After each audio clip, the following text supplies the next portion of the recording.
Le sagre di paese non sono semplici feste, sono il luogo dove una comunità si riconosce, il cibo della tradizione, le orchestre che suonano fino a tardi e le tavolate senza fine raccontano di un Veneto che resiste al tempo. È qui che si tramandano tradizioni, si ritrovano gli amici di sempre e per qualche sera un intero paese torna davvero a sentirsi famiglia.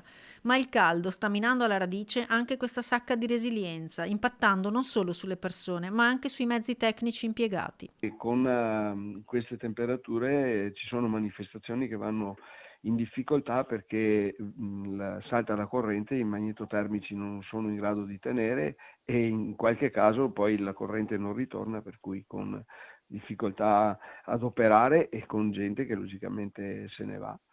C'è questo caldo anomalo, questo caldo eccessivo che porta sicuramente scompensi e con difficoltà anche ad operare.